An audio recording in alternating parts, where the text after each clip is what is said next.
So, hello everyone, welcome to Lamane classes. The topic that we are going to study today is Standard Hydrogen Electrode or SHE. ठीक है, it is a topic from the chapter 3 electrochemistry. For previous video you can go to the link in the description box, and now we are going to start the topic. SHE is used as a reference to find the half cell potentials of electrode. ठीक है, तो हमारे पास sales रहते हैं, उसके अंदर दो electrode रहते हैं, उन दोनों के कुछ ना कुछ पोटेंशियल होते हैं, लेकिन हम उनके इंडिविजुअल पोटेंशियल को एग्जैक्टली फाइंड नहीं कर सकते हैं बिकॉज ये एक रिलेटिव वैल्यू है. तो कंसीडर कीजिए कि वहाँ पर एक ग्रुप ऑफ पीपल है, वहाँ पर उनकी पावर या स्ट्रेंथ को हम देख रहे हैं. स्ट्रेंथ जो है वो एक रिलेटिव चीज़ होती है कि आप दो लोगों का जब कंपैरिजन करेंगे तब आपको पता लगेगा कि कौन किससे ज़्यादा स्ट्रेंथ रखता है, लेकिन आप उसको कोई वैल्यू तो नहीं दे सकते यार कि इसकी स्ट्रेंथ इतनी है, इसकी स्ट्रेंथ इतनी है. वो सिर्फ रिलेटिव होती है कि I am the strongest person in this class, आप क्लास में स्ट्रॉन्गेस्ट हैं. लेकिन ऐसा ही सीन होता है आपके इलेक्ट्रोड्स के केस में कि आप उनका इंडिविजुअल पोटेंशियल फाइंड नहीं कर सकते हैं, क्योंकि पोटेंशियल जो है वो इलेक्ट्रोड्स को इंटरचेंज करने पर बदलता रहता है, क्योंकि ये रिलेटिव है कि जिंक का पोटेंशियल कॉपर के रिलेटिव कुछ और होगा और सिल्वर के रिलेटिव कुछ और होगा. तो इसको कैलकुलेट करने के लिए हमने एक अल्टरनेट मेथड डेवलप करा हुआ है जो कि है रेफरेंस मेथड. ठीक है, हम रेफरेंस लेने के लिए क्या करेंगे कि किसी एक को रेफरेंस मान लेंगे और फिर हम बाकियों को ये देखते जाएंगे कि ये उससे कितना ज़्यादा स्ट्रॉन्ग है या ये उससे कितना ज़्यादा वीक है. तो ऐसे ही यहाँ पर हम स्टैंडर्ड हाइड्रोजन इलेक्ट्रोड को एक रेफरेंस मान लेते हैं और उसके रेफरेंस में चेक करते हैं कि दूसरा इलेक्ट्रोड कितना ज़्यादा रिड्यूस होना चाहेगा या दूसरा इलेक्ट्रोड कितना ज़्यादा ऑक्सीडाइज होना चाहेगा. So for that we consider the electrode potential of SHE to be 0. हमने उसके इलेक्ट्रोड पोटेंशियल को 0 कंसीडर कर लिया है. ऐसा नहीं है कि वो 0 होता है, हम उसके इलेक्ट्रोड पोटेंशियल को 0 मान लेते. Now for constructing a standard hydrogen electrode there are some conditions. ठीक है, हम उनको एक स्टैंडर्ड तरीके से ही कंस्ट्रक्ट कर सकते हैं. अगर हम उसमें थोड़ा सा भी फेरबदल कर देंगे तो वो इलेक्ट्रोड फिर स्टैंडर्ड नहीं रहेगा. तो हम SHE का कंस्ट्रक्शन देखते हैं. SHE आखिर होता क्या है. देखो, ये बीकर ले रखा है हमने और बीकर के अंदर हमने एक वायर को डिप कर रखा है. यहाँ पर क्या है कि इलेक्ट्रोड जो है वो गैसियस है, क्योंकि हाइड्रोजन क्या होती है यार, एक गैस होती है. तो हमने ग्लास की ट्यूब ले रखी है, उसके अंदर से एक वायर गिरा रखा है और उस वायर के एंड पर हमने एक प्लेटिनम की प्लेट लगा रखी है. ठीक है, एक प्लेटिनम की प्लेट है जो कि एसिड के साथ कांटेक्ट करेगी. ठीक है, और सरफेस एरिया को इंक्रीज करेगी. अब इस ट्यूब में हम हाइड्रोजन गैस को पंप कर रहे हैं, अंदर हाइड्रोजन गैस पंप करी जा रही है. उसका भी एक स्पेसिफिक प्रेशर है 180 m. और इसको डिप किस में कर रखा है, इसको हमने डिप कर रखा है एक एसिडिक सॉल्यूशन में, H+ आयन के सॉल्यूशन में, जिसकी भी कंसंट्रेशन फिक्स है 1 मोलर. अगर ये कंसंट्रेशन 1 मोलर और हाइड्रोजन गैस का प्रेशर 180 m हम रखते हैं तो हम स्टैंडर्ड्स को फॉलो कर रहे हैं और हमारा वो He ना होके SHE बन जाता है, यानी वो ही नहीं है, वो शी बन चुका है. ठीक है, इट इज़ नाउ SHE. तो SHE हमारा बन गया. SHE में ये वाली बातें ज़रूरी हैं. देखो, इसमें सॉल्ट ब्रिज भी लगा हुआ है, तो ये इधर कैथोड और इधर एनोड दोनों तरीके से ही वर्क कर सकता है, जैसे कि बाकी सारे इलेक्ट्रोड्स भी करते हैं. अब क्या सीन है, कुछ और बातें में ध्यान रखनी है कि the platinum electrode is covered with finally powdered platinum black. तो जो प्लेटिनम है यार, उसका एरिया, सरफेस एरिया बढ़ाने के लिए उसकी प्लेट को हम प्लेटिनम ब्लैक, एक पाउडर आता है प्लेटिनम का, उससे कोट कर देते हैं to increase its surface area, और वहाँ पर फिर जो रिएक्शन है वो बहुत अच्छे से कैरी ऑन कर सकती है. हाइड्रोजन ब्लो, जो कि यहाँ पर हाइड्रोजन को इंसर्ट करवा रहा है. Next thing is there is a solution of acid. We have already discussed about it कि वहाँ पर एक हाइड्रोजन आयन का एसिडिक सोल्यूशन रहता है 1 मोलर कंसेंट्रेशन वाला, और एक हाइड्रोसील लगाई जाती है जिससे कि वहाँ पर क्या है, ऑक्सीजन गैस एंटर ना कर पाए. ठीक है, वो रिएक्शन में इंटरफेयर करेगी तो ऑक्सीजन गैस एंटर ना कर पाए तो वो हम उसको बिल्कुल क्लोज कर देते हैं बाय यूजिंग अ हाइड्रोसील. अब क्या है, बन गया SHE. SHE का कंस्ट्रक्शन पढ़ लिया. हमें अब देखना है कि SHE कैसे कैसे एक्ट कर सकता है with different kinds of electrode. पहली चीज़ मैं आपको दिखाना चाहूँगा कि कैसे हम SHE को एज अ कैथोड यूज़ कर सकते हैं. कंसीडर ये करते हैं कि मैंने SHE को किसी एक ऐसे इलेक्ट्रोड के साथ कनेक्ट किया है जिसका रिडक्शन का टेंडेंसी SHE से कम है, यानी हाइड्रोजन से कम वो रिड्यूस होने की टेंडेंसी रखता है. तो क्या होगा, हमारा SHE जो है वो कैथोड बन जाएगा, क्योंकि इन दैट केस SHE का रिडक्शन होगा और उस दूसरे इलेक्ट्रोड का ऑक्सीडेशन होगा। कंसीडर करता हूँ मैं जिंक को, मैंने नॉर्मल एक जिंक के इलेक्ट्रोड को कनेक्ट कर दिया है हमारे SHE के साथ, जैसे मैं उसको डैनियल सेल में कनेक्ट करता था। सिमिलरली वही होगा कि जिंक की जो टेंडेंसी है इलेक्ट्रॉन को लेने की वो SHE से कम है, और इसी वजह से वो SHE को अपने इलेक्ट्रॉन दे देगा, यानी कि इलेक्ट्रॉन जिंक की तरफ से जाएंगे और SHE उनको ले लेगा। ठीक है, तो यहाँ पर जिंक का हो रहा है ऑक्सीडेशन और SHE का हो रहा है यहाँ पर reduction. Therefore zinc is the anode and SHE is the cathode. दोनों की हाफ सेल रिएक्शन में अगर आपको दिखाऊं तो जिंक का नॉर्मल ऑक्सीडेशन आप पहले भी देख चुके हैं, zinc will convert into Zn2+।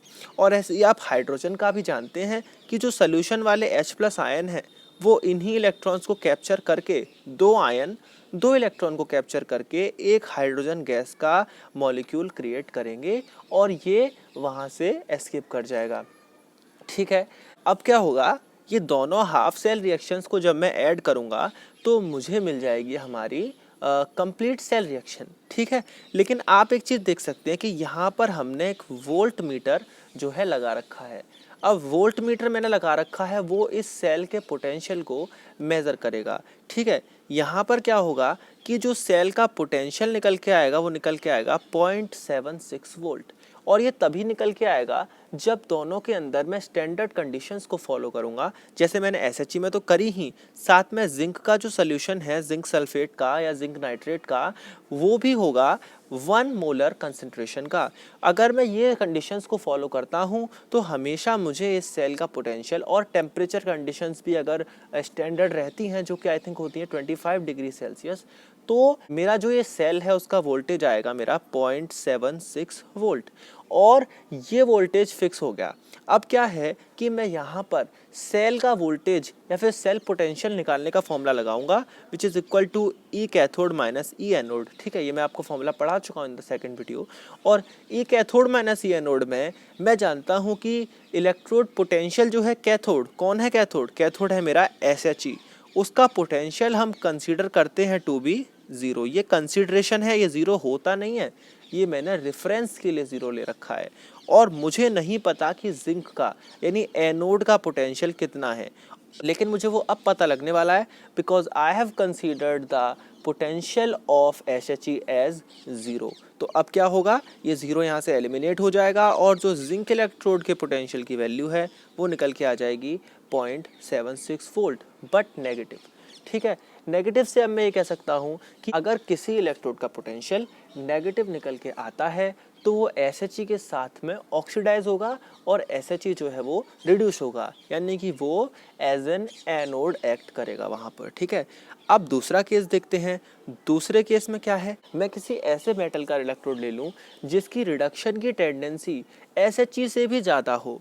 अब ये टेंडेंसी जो है कॉपर की ज़्यादा होती है, therefore I have chosen copper electrode here. अब जो कॉपर का इलेक्ट्रोड है उसकी इलेक्ट्रॉन लेने की टेंडेंसी SHE से भी ज़्यादा है, तो इलेक्ट्रॉन कहाँ से कहाँ जाएंगे, ये जाएंगे SHE से होते हुए कॉपर वाले इलेक्ट्रोड के पास। अब काम वही होगा, अगर ये SHE से जा रहे हैं तो SHE का क्या हो रहा है यहाँ पर, ऑक्सीडेशन, तो वो एनोड हुआ, और कॉपर पर आ रहे हैं तो कॉपर का होगा रिडक्शन और कॉपर वाला इलेक्ट्रोड हमारा कैथोड हुआ। तो यहाँ पर SHE एक्ट कर रहा है एज ए एनोड। अब रिएक्शंस देखते हैं। मुझे पता है SHE यहाँ पर एनोड है, तो इस बार क्या होगा, सबसे पहले हाइड्रोजन गैस अपने इलेक्ट्रॉन लूज करेगी और हाइड्रोजन के आयंस वहाँ पर क्रिएट होंगे। यही इलेक्ट्रॉन कहाँ चले जाएंगे, वायर में, और ये कौन कैप्चर कर लेंगे, कॉपर की सोल्यूशन वाले कॉपर आयंस, एंड वो बन जाएंगे कॉपर और वो रॉड के ऊपर डिपॉजिट हो जाएंगे।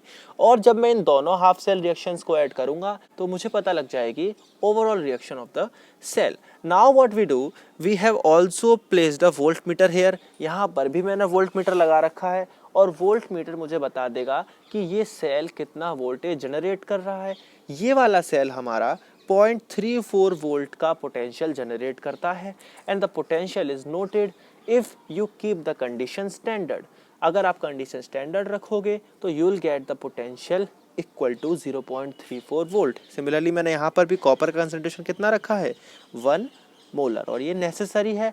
अगर ऐसा नहीं होगा तो आप इनके ऊपर से ना ये नॉट हटा देंगे। नॉट दिख रहे हैं ना, नॉट जो है वो रिप्रेजेंट करते हैं स्टैंडर्ड कंडीशन को, और अगर आपके नॉट नहीं लगे होंगे तो वो कंडीशन होगी नॉन स्टैंडर्ड। अब मैंने सिमिलरली सेल पोटेंशियल का एक क्वेश्चन लगाया जो था ई कैथोड माइनस ई एनोड।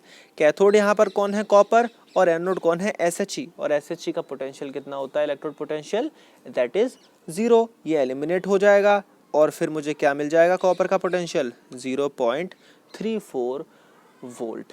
ठीक है, जैसे मैंने SHE की हेल्प से कॉपर और जिंक का पोटेंशियल फाइंड किया, ऐसे मैं किसी भी मेटल के इलेक्ट्रोड का पोटेंशियल उसको SHE के साथ कनेक्ट करके फाइंड कर सकता था। तो SHE एक रेफरेंस इलेक्ट्रोड की तरह इस्तेमाल किया जाता है to find the potential of other electrodes. तो अगर मैं अब कॉपर और जिंक के पोटेंशियल्स फाइंड कर चुका हूँ तो मैं इसकी हेल्प से डैनियल सेल का पोटेंशियल भी फाइंड कर सकता हूँ, जो कि कैसे निकलेगा। अगर मैं निकालना चाहता हूँ ई नॉट सेल तो वो होगा E nought cathode minus E nought anode. वहाँ पर कैथोड कौन होता था, कॉपर, तो कॉपर का पोटेंशियल है 0.34 वोल्ट। और जिंक क्या होता था वहाँ पर, एनोड, जिंक का पोटेंशियल निकल के आया माइनस 0.76 वोल्ट। थोड़ा क्लियर कर लेना। अब क्या होगा, जब मैं इसको कैलकुलेट करूँगा, आप खुद से कीजिएगा, तो आंसर आएगा 1.1 वोल्ट। यानी कि जो मेरा डैनियल सेल है, अगर मैं स्टैंडर्ड तरीके से उसको क्रिएट करता हूँ तो वो मुझको 1.1 वोल्ट पोटेंशियल प्रोवाइड करेगा।